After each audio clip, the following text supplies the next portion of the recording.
भूत की कहानी। रोहन नाम एक मेरा दोस्त था। उसकी तुरंत ही नौकरी लगी थी और उसकी पोस्टिंग मेरे ही गांव में हुई थी।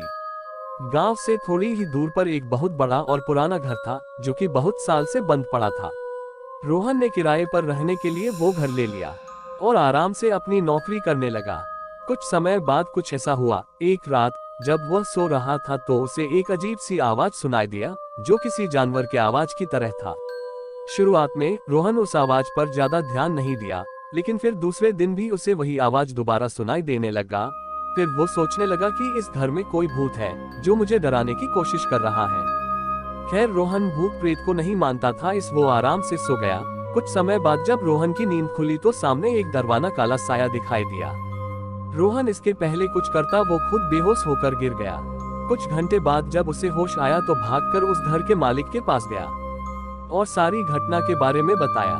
फिर मालिक ने रोहन को बताया कि हमारे घर के ऊपरी मंजिल में एक भूत रहता है। बहुत साल पहले इस गांव के कुछ लोग उसके साथ गलत व्यवहार करके उसकी हत्या कर दिए थे।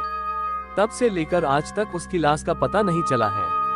रोहन मकान मालिक की पूरी बात सुनने के बाद सोचा कि यह सब कुछ केवल एक कल्पना और बकवास बातें हो सकती है, क्योंकि वो भूतों में विश्वास नहीं करता था। इसलिए वो वहां से चुपचाप अपने घर चला गया। कुछ दिन बाद रात के समय लगभग 11 बजे के करीब रोहन खाना खाकर टहल रहा था तो उसने देखा कि चारों तरफ अंधेरा छाया हुआ था और एकदम शांत माहौल था। फिर उसकी नजर दीवार पर गई और देखा कि घर के सारे दीवारों दरवाजों पर जानवरों की तरह कुछ निशाने बनी हुई थीं और बहुत से वस्तुओं को बिना किसी वजह के ही अलग अलग जगहों पर रख दिया गया था। इससे पहले उसने वहां कुछ भी ऐसा नहीं देखा था। फिर एक रात कुछ ऐसा हुआ कि उसकी रूह कांप गई।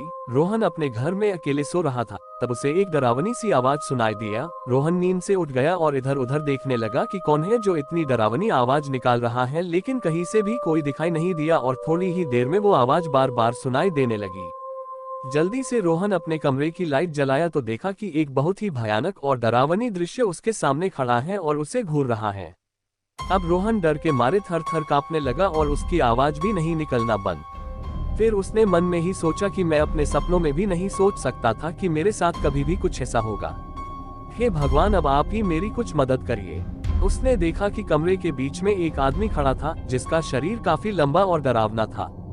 दूध की तरह उजले और लहराते बाल थे और दोनों आंखें खून से लथपथ थी।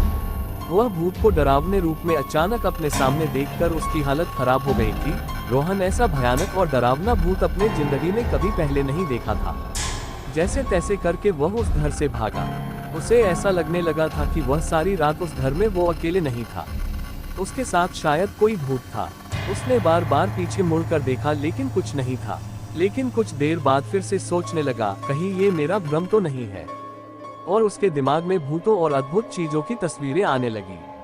सच्चाई जानने के लिए उसने दोबारा उस कमरे में जाने का फैसला किया, लेकिन इस बार उसने अपनी दोस्त को साथ लेकर गया। दोनों फिर से उस घर में पहुंचे और उन्होंने कमरे की लाइट चालू कर दी। इस बार उन्हें घर में पहले से भी ज्यादा डरावना दृश्य दिखाई दिया।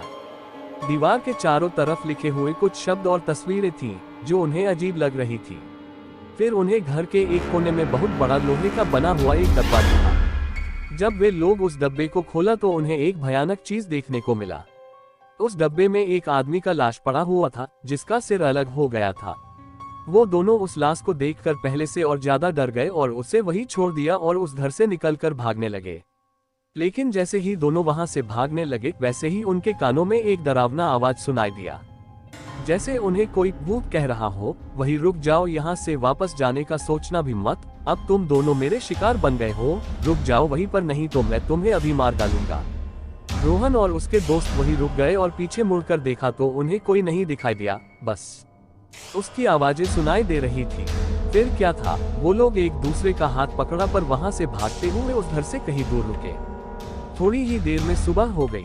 दोनों दोस्त गांव में गए और डरते हुए उन्होंने अपनी घटना सारे गांव वालों से बताया और उन लोगों को सावधान करवाया कि गलती से भी कोई इस घर में न जाए। हम लोग तो जैसे तैसे करके वहां से भाग गए, लेकिन अब दोबारा कोई वहां गया तो शायद वो जिंदा वापस ना आए। आप लोग कभी मत जाइएगा। और रोहन उसी दिन अपना पोस्टिंग किसी और जगह करवाया और उसी दिन वहां से अपना सारा सामान लेकर हमेशा हमेशा के लिए चला गया।